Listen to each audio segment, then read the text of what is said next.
The galaxy was full of strange worlds, but none felt lonelier than Lura 9, a small colony that once glowed with silver towers and soft blue skies.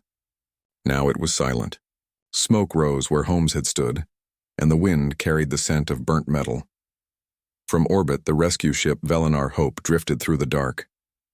It was a medical vessel, filled with doctors and healers from many alien races. Among them was one human, Medical Officer Ethan Cole, the only human aboard. Humans were still new to the galaxy. Most species didn't fully trust them. They were known for their emotions, their strange courage, and their unpredictable ways. The others saw Ethan as useful, but also different. Some whispered that humans were too bold for their own good. Ethan didn't mind. He had joined the mission for one reason: to help anyone who needed it. Whether alien or human didn't matter to him. Life was life. When the distress call from Lura 9 came through, the crew hurried to prepare. The screen showed broken buildings, damaged ships, and heat signatures. Survivors trapped under ruins. The captain, a tall reptilian being named Velen, ordered everyone to gear up. "Radiation is high," Velen warned. "The air is filled with toxic dust. We can't stay long." Ethan checked his equipment: oxygen mask, medical scanner, and a compact healing unit that pulsed with soft green light. "Let's go save some lives," he said simply. The dropship entered the atmosphere, cutting through gray clouds. When it landed, the doors opened to a nightmare. Flames flickered across the ruins. Cries echoed from the rubble. The alien rescue team spread out, scanning for survivors. Their suits glowed faintly in the smoky air. Ethan followed the signals on his wrist display, moving from one collapsed building to another, checking for anyone alive. He could hear faint beeps from his scanner, a heartbeat. Someone was alive nearby. "This way," he shouted through his communicator. He rushed toward a fallen glass tower where half the structure had caved in. Through the cracks, he saw movement, a small figure trapped under metal beams. The others hesitated. "The toxins are too strong there," said one medic, her green eyes narrowing. "Our filters won't last." Ethan checked his oxygen levels. His human lungs could handle more variation in atmosphere than most species. He had only 15 minutes, but it was enough. "I'll go," he said firmly. "Human, that zone is unstable," warned the captain. "Then I'll make it stable," Ethan replied, already moving.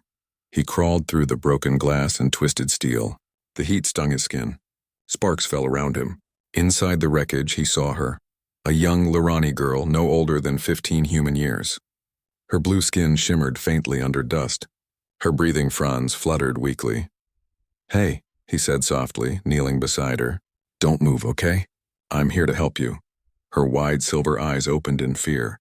Human?" she whispered. Ethan smiled through his mask. "Yeah, but don't worry. Humans make good medics too." He examined her injuries: a broken leg, internal bleeding, and a deep wound across her side. The Lurani anatomy was complex, but Ethan had studied it for months. He turned on his scanner and worked fast, his hands steady despite the smoke. He injected a healing serum, sealed her wound with biogel, and built a makeshift brace using scraps from his kit. The ground shook suddenly. The ceiling above them began to crumble. "Hold on," Ethan shouted. He used a support beam to prop up the structure, his muscles straining as rocks and dust rained down. Through his earpiece, the captain yelled, "Ethan, the building is collapsing." "Get out now." "Not without her," Ethan shouted back.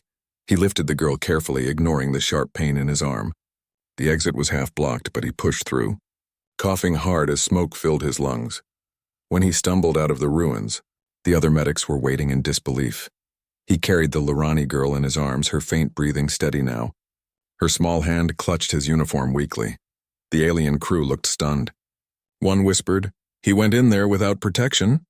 Another shook his head. "Humans are insane, but brave." Ethan laid her gently on the stretcher. "She'll live," he said, panting. The captain approached slowly. "You risked your life for one stranger." Ethan looked up, his voice calm. "That's what medics do." The ship's medbay glowed softly when they returned. Ethan worked for hours, monitoring her recovery.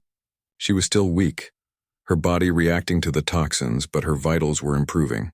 When his shift ended, Ethan sat beside her bed, exhaustion creeping in. He removed his mask and exhaled slowly. The alien nurse beside him, a tall avian named Sarah, tilted her head. You could have died, human. Why did you do that? Ethan looked at the sleeping girl and smiled faintly. Because no one else could. Sometimes that's reason enough. Later that night, the medbay was quiet except for the soft hum of machines. Ethan checked her one last time before leaving. Her eyes fluttered open. She looked frightened at first, but then confused. You are the human who saved me? Ethan nodded. Yeah, you're safe now. Just rest. She blinked slowly, struggling to speak. Why would you? Help me, my people? Don't trust yours. Ethan pulled up a chair. Maybe they don't. But that doesn't mean I can't try to change that. She stared at him, puzzled. You're strange, he chuckled softly. You're not the first to say that. She closed her eyes, her breathing steadying. Before she drifted off, she whispered, Thank you, strange human. Ethan sat there for a moment, feeling the weight of the silence around him. Outside, the stars shone bright through the medbay window. The next morning, reports came in from the surface. The colony's main reactor had exploded due to sabotage, not accident. Hundreds were dead, and the survivors were being treated across multiple ships. Ethan helped wherever he could, bandaging burns, repairing damaged equipment, comforting the injured. Every patient he treated looked at him with a mix of fear and wonder. Few had ever seen a human up close, but word began to spread about the human who ran into the fire to save a Lurani child. Even among the crew, whispers grew. Maybe humans aren't all violent, one said, or maybe they're just too stubborn to die, another replied. When Ethan passed by, the aliens nodded slightly, something they rarely did before. That evening, Ethan returned to the medbay. The girl was awake this time, sitting up slightly, her eyes clearer. I never thanked you properly, she said softly. You already did, he replied with a small smile. My name is Lyra, she said. Lyra of the Lurani Prime. Ethan blinked. You're from the ruling family? She nodded. My father. He's a council diplomat. He'll want to meet the one who saved me. Ethan laughed lightly. Well, tell him I just did my job. But deep inside, he knew things were about to get complicated. That night, as the Velener Hope drifted through the quiet stars, Ethan stood by the window. His reflection looked back at him, tired but satisfied. He thought about Lyra, about how fragile she had looked under all that rubble, and how she had still managed to thank him. He didn't know it yet, but that single act of kindness, saving one alien girl, was about to change how the galaxy saw humanity. For now, though, he was just Ethan Cole, the human medic who refused to walk away. The silence of space stretched before him, endless and waiting. Somewhere out there, more lives needed saving, and he would be ready. The medical ship Velener Hope sailed through deep space, carrying hundreds of rescued survivors from Lura 9. The corridors were quiet except for the steady hum of engines and the soft rhythm of heart monitors in the medbay. Ethan Cole, the only human on the ship, walked down the long hallway with a tablet in his hand. His uniform was wrinkled from long hours and his eyes showed tiredness, but he still carried a calm smile. Healing others gave him peace even when he felt like an outsider among the alien crew. When he entered the medbay, the young Lurani girl, Lyra, was sitting up in bed. Her blue skin glowed faintly under the white lights. The breathing fronds along her neck moved slowly, showing that she was finally recovering. Ethan greeted her gently. Good morning, Lyra. How do you feel today? She blinked and looked away, her hands gripping the blanket. Better, she whispered. Her voice was soft, uncertain. He nodded and checked the monitors beside her. Your oxygen levels are improving. You're healing fast, Lyra didn't answer. She stared at his hands, the same hands that had pulled her from fire and ruin. They looked strong, rough, and very human. To her people, humans were strange. The Lurani had long believed that humans were dangerous, too emotional, too unpredictable. Some said humans could turn violent without reason. Lyra had grown up hearing such stories. Now the one sitting beside her was proof that maybe those stories were wrong, but her heart still felt unsure. Ethan noticed her silence. He smiled lightly. You don't have to be afraid of me, you know? I'm not afraid, she said quickly, though her voice trembled a little. He tilted his head. Then why won't you look at me? Lyra hesitated. She slowly turned her silver eyes toward him. Because I don't understand you. Humans risk their lives for others, even strangers. Why? Ethan thought for a moment. Because life matters. It doesn't matter what shape it comes in. Saving someone feels right. Isn't that enough reason? Lyra lowered her gaze. His words sounded simple, but they carried warmth she had never felt before. Later that day, the ship's captain, Velen, entered the medbay. His tall reptilian form filled the doorway. "Medical," he said in a low voice. "A message from the Lorani Council. They demand to speak with the survivor." Lyra's eyes widened. "My father," she whispered. Ethan gave a small nod. "You're strong enough for a short call. I'll stay here in case you need anything." The screen flickered to life, showing an older Lorani man with shining silver robes. His face softened when he saw his daughter alive. "Lyra, my child, thank the stars." "Father!" Lyra's eyes filled with tears. "I'm safe. A human saved me." The man's expression changed slightly. "A human?" Ethan stepped back respectfully, letting them talk.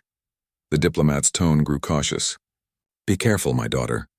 The explosion on Lura 9 was not an accident. We believe human smugglers caused it. Do not trust them completely." Lyra hesitated. She looked at Ethan, who was quietly adjusting her medical monitor. "Father," she said softly, "he's not like that." "He's kind," her father sighed. "We will speak more soon. For now, rest. I will send a ship to bring you home." The screen went dark. Ethan turned back, pretending not to have heard, but Lyra's face showed sadness. "He still doesn't trust humans," she murmured. Ethan smiled gently. "That's all right. Trust takes time. I'll just keep doing my job until then." Days passed aboard the Velinar Hope. Lyra slowly grew stronger, walking short distances around the medbay. Sometimes she would watch Ethan from a distance as he treated other patients. An insectoid miner with a broken leg, a scaled soldier suffering from shock, a small child with burned hands. Ethan never lost patience. His voice was always steady, his hands always careful. Even when others looked at him with suspicion, he smiled and continued his work. One afternoon, while he was cleaning medical tools, Lyra finally spoke again. "You don't seem angry that people fear you." Ethan glanced up. "Anger doesn't help anyone. If I show them kindness, maybe they'll see who we really are." "You really believe that?" she asked quietly. He nodded. "Humans make mistakes. We've fought wars just like every other species. But we also learn, we heal, and we care. I think that's what makes us human." Lyra looked at him for a long time. The fear in her eyes slowly turned into curiosity, and maybe a little admiration. But peace never lasted long in the galaxy. That night, an alarm blared across the ship. Red lights flashed, and the crew shouted orders through the hallways. Ethan ran toward the medbay doors as the captain's voice echoed through the speakers. "Warning! Unknown craft detected. Possible hostile boarding party?" Lyra froze on her bed. "What's happening?" Ethan grabbed a portable med kit and locked the medbay doors. "Stay here. Don't move." Moments later, the sound of metal striking metal echoed from the hall outside. The ship shook as small explosions rattled the walls. Ethan checked the security feed. A group of masked raiders had boarded the ship through the cargo bay. When he zoomed in on their suits, he noticed a familiar mark, the same symbol found near the reactor ruins of Lura 9. His heart sank. "They're here for her," he whispered. He turned back to Lyra. "Listen carefully. You have to stay behind this shield. No matter what happens, don't open the door." Her eyes widened. "They're coming for me?" "Maybe," he said. "But they'll have to go through me first." He activated the medbay's emergency defense mode. An invisible energy barrier sealed the entrance. The lights dimmed and the sound of boots approached. Seconds later, the door rattled violently. "Open up!" a deep voice shouted from outside. Lyra covered her ears, trembling. Ethan moved to the control panel. "Not today," he muttered. The door didn't open, but he knew it wouldn't hold forever. He quickly scanned his equipment. His options were limited: medical tools, oxygen tanks, and anesthetic gas canisters. No weapons, but humans were good at improvising. He connected the gas to the ventilation system and whispered into the communicator. "Captain, intruders outside medbay. Lockdown zone 12. Then he stepped back and waited. The door finally burst open with a loud crash. 3 masked raiders rushed inside, their weapons raised, but within seconds the room filled with a white mist. The raiders coughed and staggered, their vision blurring. The gas wasn't deadly. It was a strong anesthetic used for surgery. Ethan grabbed a heavy tool and pressed the emergency switch that dropped the shield behind them, trapping them inside. Within moments, all three collapsed unconscious. The mist cleared slowly. Ethan exhaled in relief. When he turned around, he saw Lyra peeking out from behind the bed, her eyes wide. You stopped them, without hurting them. He smiled, wiping sweat from his brow. That's what medics do. We fix problems without making more. Lyra looked at him in awe. For the first time, there was no fear in her gaze, only trust. After the danger passed, Captain Velen arrived with security officers. They dragged the raiders away, still asleep from the gas. The captain looked at Ethan with new respect. You protected the survivor and captured the attackers. Impressive work, human. Ethan shrugged modestly. Just using what was available. Velen gave a slow nod. Perhaps humans are more resourceful than we thought. When the captain left, Lyra smiled softly. You didn't even fight them. You used your mind instead. Fighting isn't always the answer, Ethan said. Sometimes you just need a plan and a bit of luck. She tilted her head. And bravery. He laughed lightly. Maybe a little of that too. That night, as the ship drifted silently through the stars once more, Lyra sat by the medbay window. The stars reflected in her silver eyes. Ethan was cleaning up nearby, humming softly to himself. The smell of medicine and clean air filled the room. Ethan, she said suddenly. He looked up. Yeah? Back on my world, we were taught that humans are dangerous, that they only care about winning, not helping. But now I know that isn't true. Ethan leaned against the table. Sometimes people fear what they don't understand. But that can change, she smiled faintly. You changed mine? He nodded quietly, feeling a warmth he couldn't explain. Then maybe there's hope for all of us. The stars outside seemed brighter that night. Lyra looked at them, her voice soft. You saved me twice now, Ethan. Why do you keep doing that? He grinned. Because you keep needing saving. She laughed, a small, musical sound that made the room feel lighter. For the first time since the disaster, she felt safe. And for the first time since joining the ship, Ethan didn't feel like an outsider. He felt like a human doing exactly what humanity did best, protecting, healing, and never giving up. The stars drifted slowly outside the wide window of the Velenar Hope. Days had passed since the attack. The air in the ship was quiet again, but peace felt fragile, like glass that could break with one wrong touch. Ethan Cole sat at a table in the med bay, checking his data tablet. Around him, medical drones moved silently, sorting supplies and cleaning instruments. The human medic had become a small legend among the crew. Everywhere he went, people nodded to him with quiet respect. Yet Ethan didn't care about fame. He cared only that the survivors were safe, especially Lyra, the young Lurani girl who had already been through too much. When he looked over to her bed, he saw her practicing her breathing exercises. Her movements were slow but graceful, her blue skin glowing faintly under the soft lights. Your lungs are getting stronger, Ethan said with a smile. You'll be running laps in no time. Lyra gave a small laugh. Running. I barely trust myself to walk without tripping. You'll get there, he said, one step at a time. Their friendship had grown quietly over the last few days.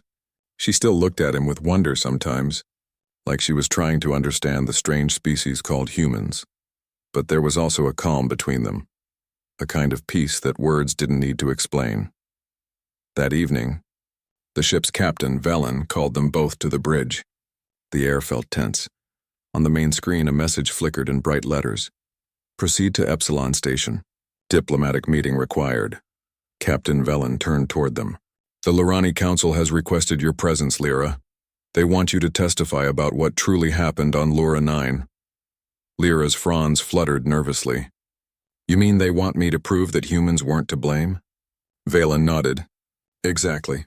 Evidence shows the explosion came from illegal smugglers using stolen reactors. If you speak, the truth will spread. Ethan frowned. Then it's not safe for her. Those smugglers might try again, the captain agreed. That's why you'll escort her, Medic Cole. You'll both travel aboard a small transport while the Hope completes rescue operations elsewhere. Epsilon Station is neutral territory. You'll be safe there. Ethan gave a short nod. Understood. 2 days later, their smaller ship, the Silverlight, left the Velenar Hope behind. It was a quiet vessel with a small crew of 5. Lyra spent most of her time near the observation window, staring at the stars. Ethan joined her sometimes, carrying 2 mugs of warm nutrient drink. You ever get tired of looking at stars? he asked. She smiled faintly. Never. Each one looks like a promise. A promise? That there's always more light, no matter how dark things get. Ethan watched her expression, thoughtful. That's a good way to see it. They shared a calm silence. For a moment it felt like the galaxy was finally at peace, but peace never lasted long near the Andaran rim. 3 days into their journey, the radar suddenly beeped. The pilot shouted from the control room. Unknown ships detected. They're following us. Ethan rushed to the front. Through the viewport he saw 3 dark shapes in the distance, small attack vessels with familiar symbols painted on their sides. His stomach dropped. Those are the same raiders from Lura 9. The captain of the Silver Light cursed under his breath. They must have tracked her signal. We can't outrun them. The first blast hit moments later. The ship jolted violently, throwing everyone off balance. Alarms screamed as red lights flashed. Shields down to 40%, the pilot shouted. Ethan grabbed Lyra's hand and pulled her toward the emergency corridor. We have to get to the medical bay. It has reinforced walls. They ran through the shaking hallway as another explosion rocked the ship. Sparks burst from the ceiling. Ethan shielded Lyra with his body as metal panels fell around them. Ethan, she cried, coughing through the smoke. I'm fine. Keep moving! They reached the med bay just as another blast threw them inside. The door sealed automatically behind them. The lights flickered, then switched to backup power, dim, red, and trembling. The ship's intercom crackled. This is the captain. Engines are gone. We're drifting. Ethan took a deep breath. Okay, we have 2 problems. They're boarding us and we're losing oxygen. Lyra's eyes widened. What can we do? Ethan checked the air vents, thinking fast. I can patch the oxygen leak, but we'll need to hide before they find us. He guided her into a maintenance shaft behind the med bay. It was small and cold, just enough for 2 people to crouch inside. He sealed the hatch quietly. The distant thuds of boots echoed through the ship. The raiders were aboard. Lyra's breathing quickened. They'll find us. Not if I can help it, Ethan whispered. He tapped his wrist screen and activated a small medical field generator, masking their body heat. They waited in the dark as footsteps passed by. Ethan could hear his own heartbeat echoing in the narrow space. Lyra's hand trembled beside him. Without thinking, he reached out and gently squeezed it. It's going to be all right, he said softly. Her voice was barely a whisper. You keep saying that even when it's not. He smiled faintly in the shadows. That's what humans do, we hope, even when we shouldn't. For hours they stayed hidden. Then the sound of engines faded. The raiders had left, taking what little cargo remained. The ship was badly damaged, but still drifting through space. Ethan crawled out first and checked the control panels. Sparks flickered, and the oxygen level was dropping fast. We need to reach the engine room, he said. If we can't repair life support, we'll run out of air within an hour. Lyra followed him, clutching a small flashlight. The corridors were filled with smoke and floating dust. In the engine room, the damage was worse than he expected. Wires burned, panels shattered. Ethan started working fast, connecting energy cells and patching circuits with steady hands. Pass me that cable, he said. Lyra handed it over. You really think we can fix this? I can fix anything that still breathes, he joked. But his face was pale and sweat covered his forehead. The air was getting thinner. Lyra noticed him swaying. Ethan, you're running out of oxygen too. He shook his head. Doesn't matter. You need it more. No, I can help, he smiled weakly. You already are.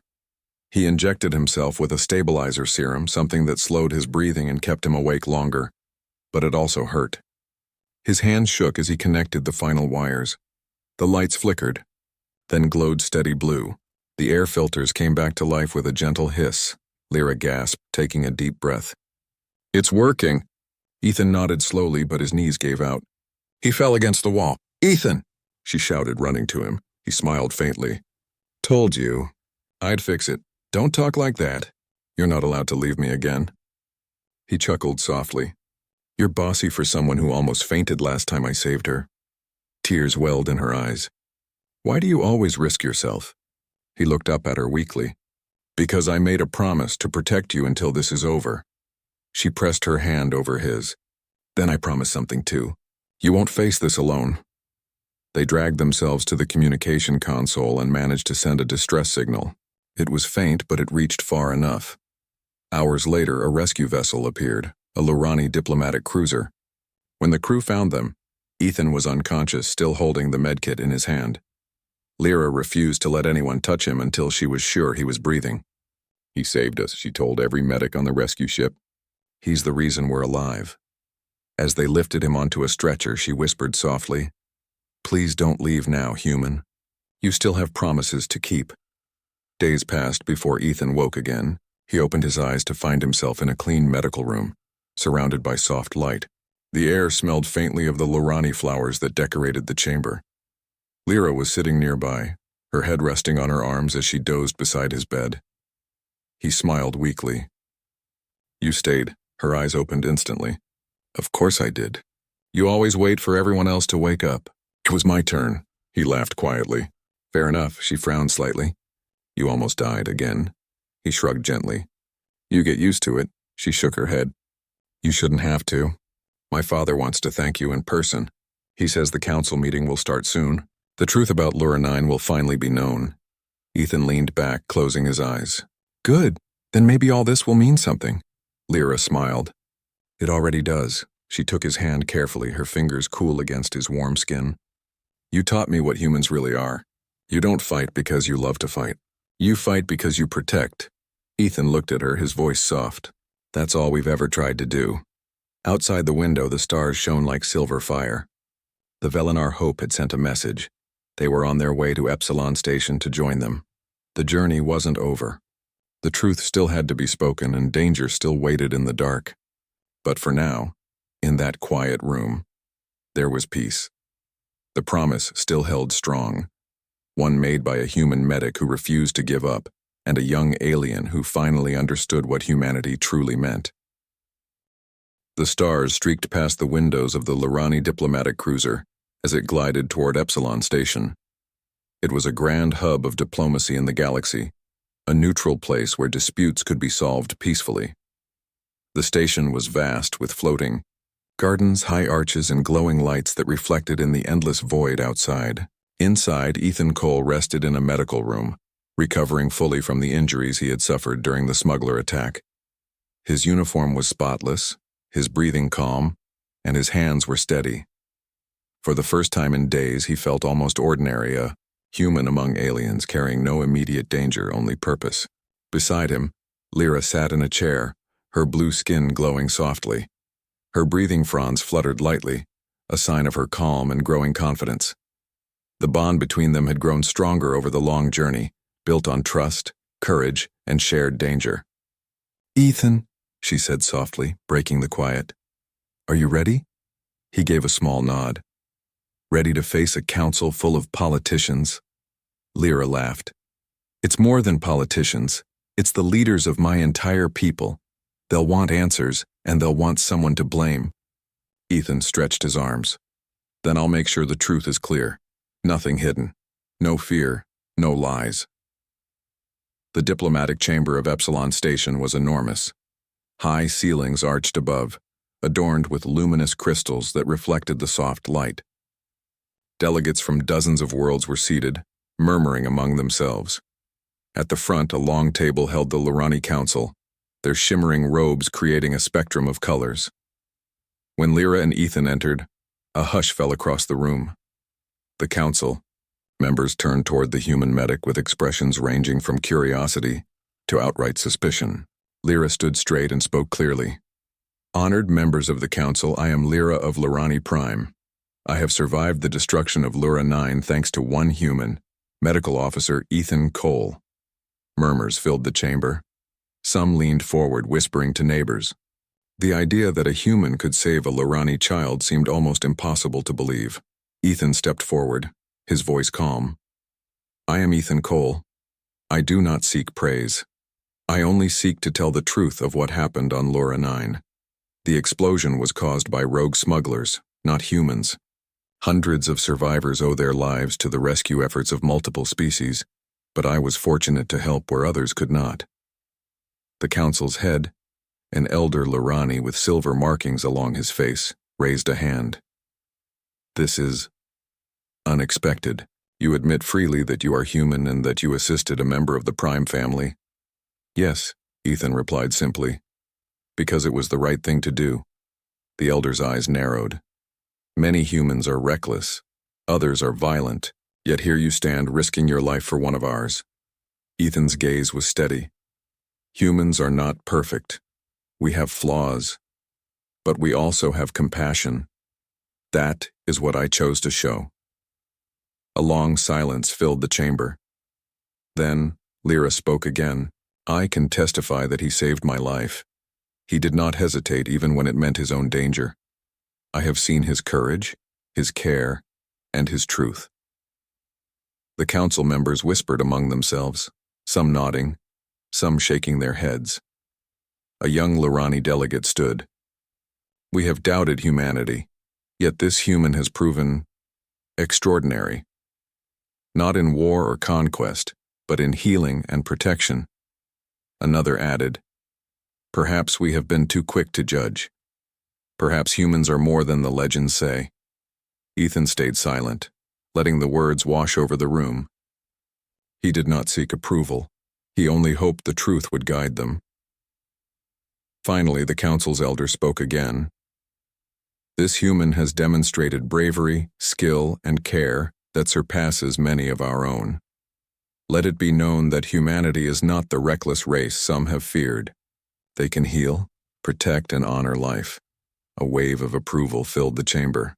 Lyra's eyes shone with pride as she turned to Ethan. You did it, she whispered. You changed how they see us. And you. Ethan smiled softly. You already knew, didn't you? She laughed quietly. I did. I just wanted everyone else to see it too. Later, outside the chamber, Lyra led Ethan through the corridors of the station. The halls were filled with delegates and assistants, many of whom stopped to nod or bow to the human medic. It was a quiet recognition, a simple acknowledgement of courage and truth. Your people will talk about this for years, Lyra said. And now, humans may be welcomed into areas once forbidden. Ethan shrugged. I didn't do it for glory. I did it because it was needed. But it matters, she said softly. To the galaxy, to your species, and to me. Ethan paused, letting her words settle. Then I'll do my best not to let that responsibility weigh too heavily. That evening, they stood together on a balcony overlooking the glowing cityscape of Epsilon Station. The lights reflected in the water channels that ran like rivers through the station, giving it a magical shimmer. You know, Lyra said, leaning against the railing. I used to be afraid of humans. I thought you were dangerous, unpredictable, and only cared about yourself. Ethan nodded. And now? She smiled. Now I know you fight for others even when it's risky. You don't run from danger. You face it to protect. That is what makes you human. He chuckled softly. And you've taught me something too. Not all aliens fear us. Some of you trust us. Some of you can see us for who we are, not what we're supposed to be. Lyra looked at him, her silver eyes glowing in the soft light. I trust you, Ethan. I always have. You saved my life. And more than that, you showed me what humans really are. Ethan felt a warmth in his chest. Then maybe this galaxy isn't so big and lonely after all, she laughed lightly. Not when humans like you are out there. The next day, the Lurani Council held a celebration in honor of Ethan and the crew of the Velinar Hope. Delegates from dozens of species attended. Humans, previously considered outsiders, were now seen as allies and protectors. Stories of Ethan's courage spread quickly, inspiring others to see humanity differently. During the ceremony, Lyra stepped forward and did something no one expected. She bowed before Ethan. The room fell silent. This human, she said clearly, saved my life. He risked everything for a stranger. I honor him, and I ask all of you to see what humanity can be. The applause was overwhelming. Delegates stood and cheered. Some wiped tears from their eyes. Others nodded in respect. For the first time, Ethan felt fully seen, not as an outsider, not as a curiosity, but as a human who made a difference. He smiled, humbly bowing in return. Thank you, he said softly. I only did what any human should, protect and help. After the ceremony, Lyra and Ethan walked together through the quiet gardens of the station. Flowers glowed softly, and gentle waterfalls reflected the starlight. "You saved more than my life, Ethan," Lyra said. "You saved the way my people see humans. You gave hope." He shook his head. "I didn't do it alone. Many helped. I just happened to be in the right place at the right time." She smiled, a quiet, knowing smile. "No, you chose to act. That choice matters more than timing. That is what makes humans different. You act when others hesitate." Ethan looked at her, feeling a sense of fulfillment he had never known. "Then I'll keep acting. Wherever life needs saving, I'll be there." Lyra laughed softly. "You truly are stubborn, human. And you truly are brave. Alien," he replied. The stars outside stretched endlessly, glittering like a promise of future adventures. The galaxy was vast and full of danger, but also full of hope. Humanity's story had begun to spread, not as conquerors, not as warriors, but as protectors and healers, a species capable of courage, kindness, and compassion. And in that quiet moment, a human and a young alien stood side by side, knowing that together they had changed the galaxy, one life at a time. The promise had been kept. Humanity had proven itself, and the legend of the only human medic who saved the cute alien girl would be remembered for generations.